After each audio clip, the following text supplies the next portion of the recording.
I ordered everything I could. I love to eat anyway, so it was like permission to do what I love to do. Mm-hmm. And at about 11 days in, I think it was 11 days in, they were talking about releasing me. And that morning I woke up and I realized that my right shoulder was about the color of this black, what do you call this? Cape, thank you. And, but I had been using it, I guess because there was so much trauma to my head that I didn't notice my arm. But at that point I couldn't lift my coffee cup. And so they did x-rays and found that I had been pulled so hard in the machine that it had fractured my collarbone. So they kept me 2 more days, and then day 13, they let me go. I went home, and I went through all the male hairstyles first. I was bald, and then I had a crew cut, and then a flat top, and then eventually I got my mullet. Yes, we love a mullet though. I love a mullet. So, at 6 months after my initial surgery, the accident, I had a corrective surgery because the scar across my face was about 1/4 of an inch wide.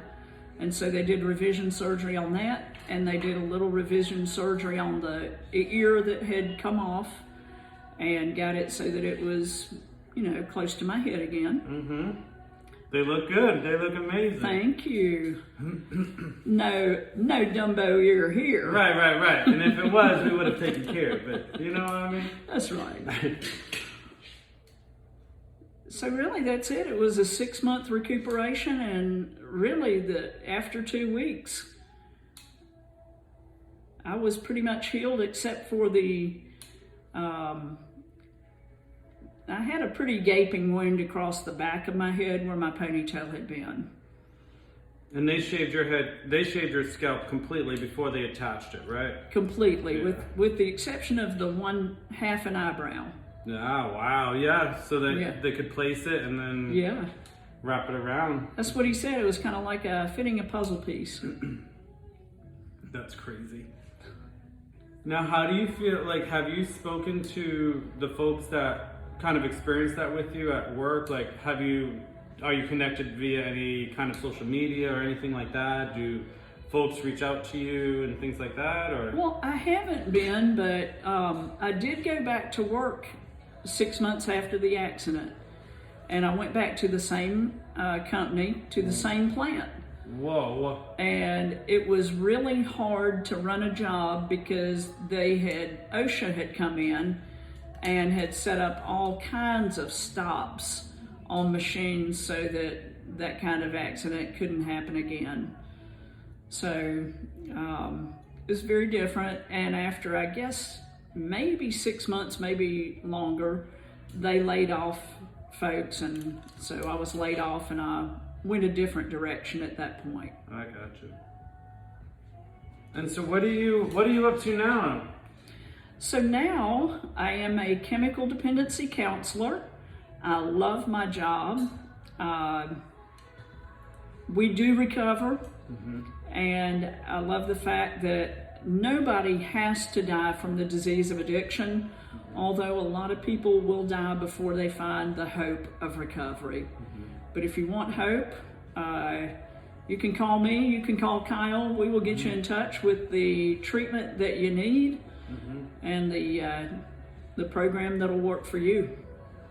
And at this point, with your recovery journey, you're like an advocate. You're full of hope and promise and all that stuff. And I'm sure it wasn't easy, in the beginning stages of things. But you also, you experience life differently than folks. You know what I mean? Where you're kind of at a point where enough is enough, sort of thing. And do you feel like how do you think the accident kind of shaped your outlook on it? Do you feel like there was some sort of like life is short type of vibe, like afterwards, or you know, I could have died, or you know, like things like that? Did that kind of go through? I love that question because, you know, a lot of people say, well, gosh, I bet that's when you changed your life, and really it's not. Surprisingly, maybe not surprisingly, if you've ever been through a life-altering event or a potentially life-threatening event when you're in the stages of active addiction, I really felt like 10 foot tall and bulletproof. Now I'm back. If that didn't take me, nothing will.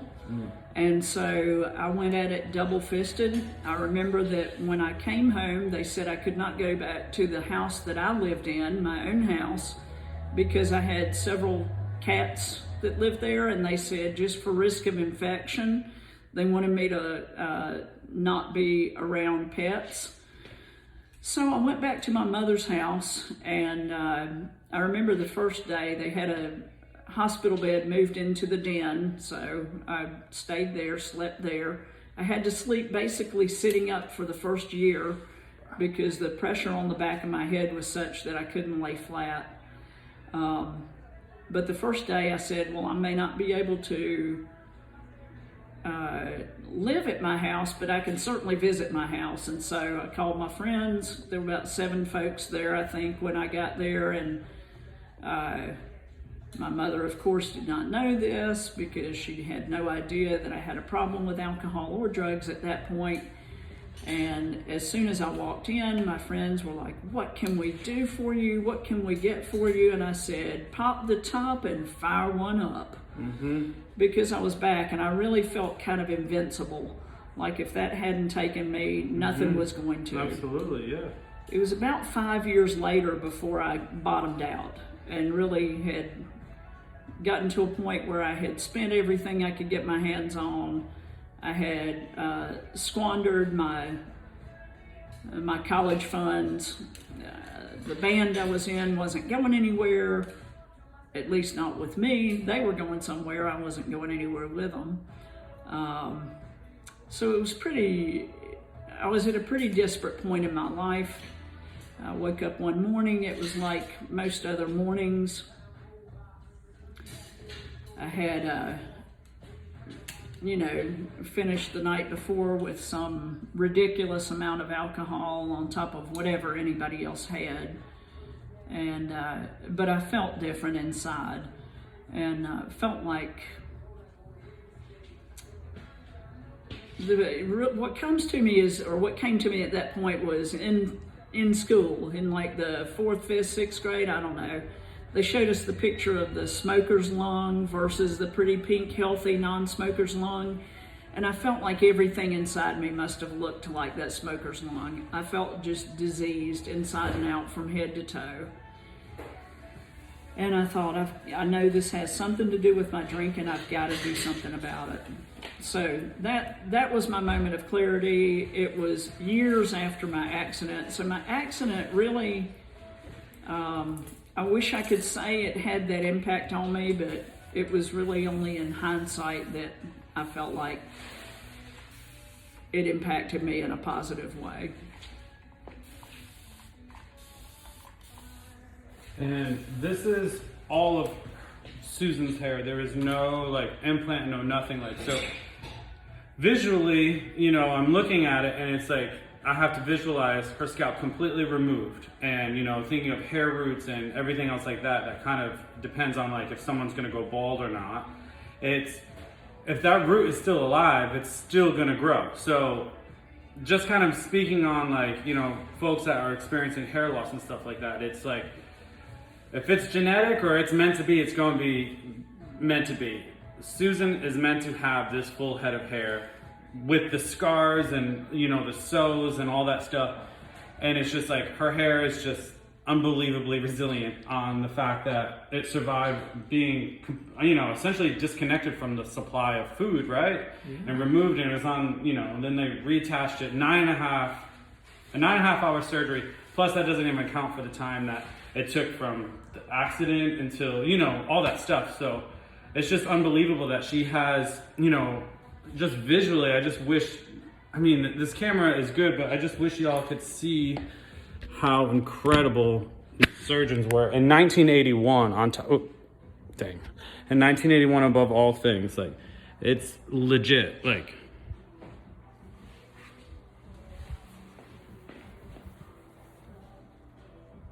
so you can see the incision. It's unreal.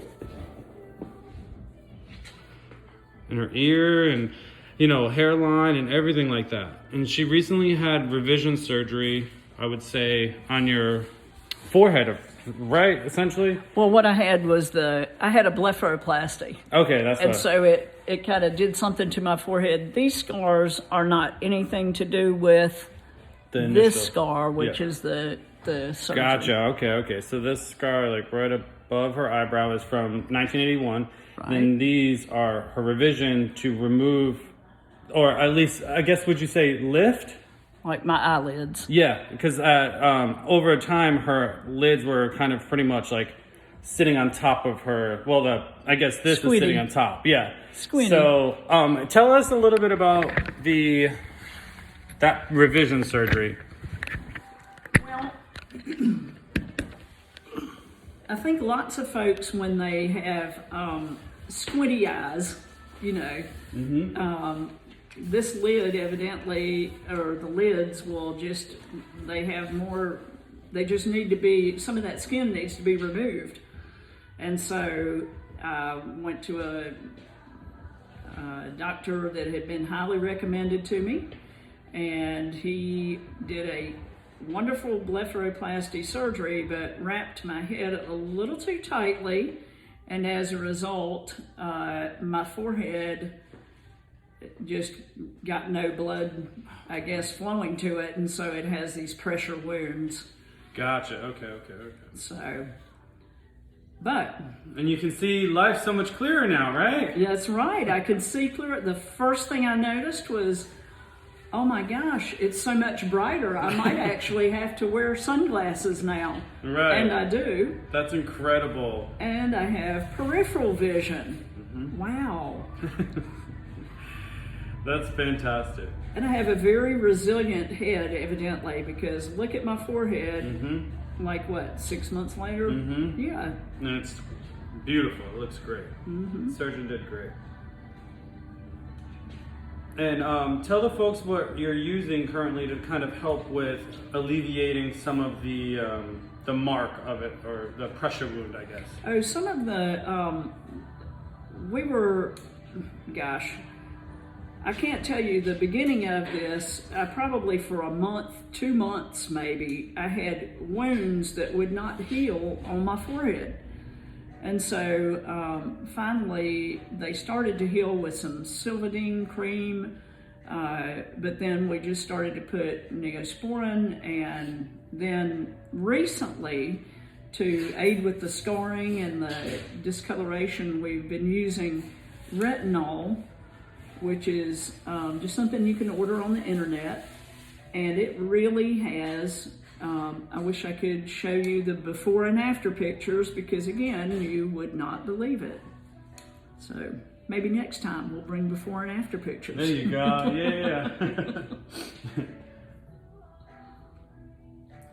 So, this, I guess, will conclude our conversation with Miss Susan.